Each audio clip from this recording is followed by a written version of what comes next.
ओम नमः शिवाय। नमस्कार दोस्तों, अविश्वसनीय एवं सटीक भविष्यवाणी की इस श्रृंखला में मैं पूनम पांडे आप सभी का स्वागत करती हूँ। दोस्तों, अपने प्रत्येक वीडियो की तरह आज भी मैं आपके सामने एक कुंडली लेकर उपस्थित हुई हूँ और इस कुंडली के बारे में कुछ खास बातें आप लोगों के सामने मैं शेयर करूंगी, तो मेरे साथ बने रहें।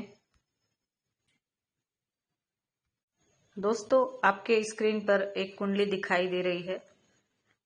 वृश्चिक लग्न की यह कुंडली है और इनकी राशि मिथुन है। तो आज की चर्चा का विषय है मकान, भूमि, भवन आदि का योग। यह कुंडली एक 45 वर्षीय महिला की है जिनके एक से अधिक बंगले हैं, एक से अधिक गाड़ियां हैं और न जाने कितने संपत्ति इन्होंने अर्जित की हुई है, स्थायी संपत्ति। तो दोस्तों, सबसे पहले मैं आपको बता दूं कि धन संपत्ति, स्थायी संपत्ति और भूमि, भवन, वाहन आदि के लिए किस भाव का मजबूत होना आवश्यक है। तो इसके लिए द्वितीय भाव और चतुर्थ भाव की स्थिति और इन भाव के स्वामी की स्थिति देखनी बहुत जरूरी है, क्योंकि द्वितीय भाव पैतृक संपत्ति और स्थायी संपत्ति का होता है और चतुर्थ भाव हमारे मकान, भूमि और वाहन का होता है। तो सबसे पहले हम चतुर्थ भाव की बात करते हैं। इस कुंडली के अनुसार चतुर्थ भाव का स्वामी शनि है, जो कि लग्न कुंडली और चलित कुंडली दोनों में ही नवम भाव में स्थित है।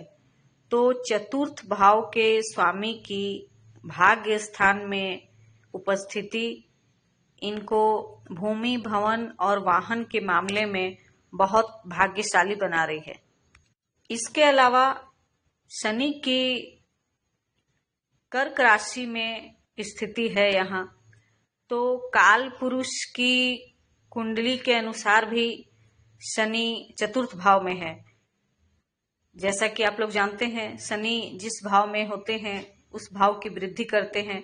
तो काल पुरुष की कुंडली से भी देखें तो इनका चतुर्थ भाव बहुत मजबूत बना हुआ है। अब बात करते हैं द्वितीय भाव की। तो यहाँ द्वितीय भाव के स्वामी गुरु हैं और जो कि सप्तम भाव में बैठे हैं। तो द्वितीय भाव के स्वामी सप्तम भाव में बैठकर लग्न को देख रहे हैं। तो द्वितीय भाव और उनके स्वामी की स्थिति भी अच्छी है। इस कुंडली में द्वितीय भाव के स्वामी सप्तम भाव में बैठे हैं, तो जीवन साथी से स्थायी संपत्ति का लाभ होना लिखा होता है, जो कि इनको प्राप्त है। वर्तमान का गोचर देखें तो अभी इनके चतुर्थ भाव में ही शनि स्वग्रही होकर गोचर कर रहे हैं। तो इनको मैंने 2 वर्ष पहले ही बता दिया था कि जब आपका शनि चतुर्थ भाव में स्वग्रही कुंभ राशि में गोचर करेंगे तो उस समय भूमि, भवन और वाहन का लाभ होगा।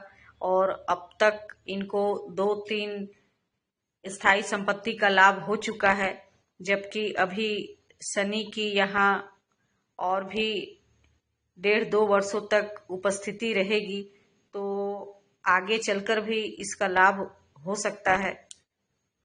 दोस्तों, कुंडली का फलित करने में दशा के साथ साथ ही वर्तमान गोचर का भी विश्लेषण करना बहुत आवश्यक है।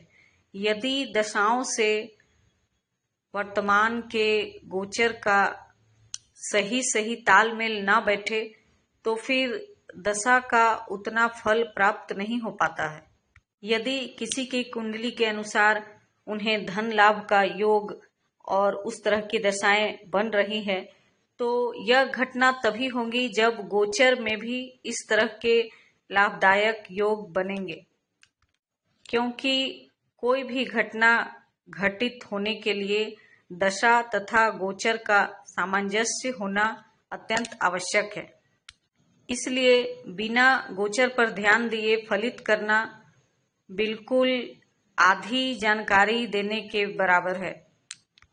इसके अलावा दशा तथा कुंडली से प्राप्त होने वाले शुभ तथा अशुभ फल की तीव्रता या फिर सौम्यता हमारे वर्तमान जीवन के कर्मों पर आधारित है और वर्तमान समय में गोचर कैसा चल रहा है उस पर भी बहुत कुछ निर्भर करता है। इसलिए कुंडली देखकर फलित करने से पहले वर्तमान गोचर जरूर देख लें। इससे आपको घटना का सही आकलन करने में बहुत मदद मिलेगी। तो दोस्तों, इसी के साथ ही मैं आज की चर्चा को समाप्त करती हूँ। आपको मेरा वीडियो कैसा लगा कमेंट में जरूर बताएं। व्यक्तिगत रूप से कुंडली विश्लेषण कराने के लिए दिए गए नंबर पर आप संपर्क भी कर सकते हैं। अगले वीडियो में मैं फिर आपके सामने उपस्थित होंगी एक नई कुंडली के साथ। तब तक के लिए मुझे आज्ञा दें। नमस्कार। जय महाकाल।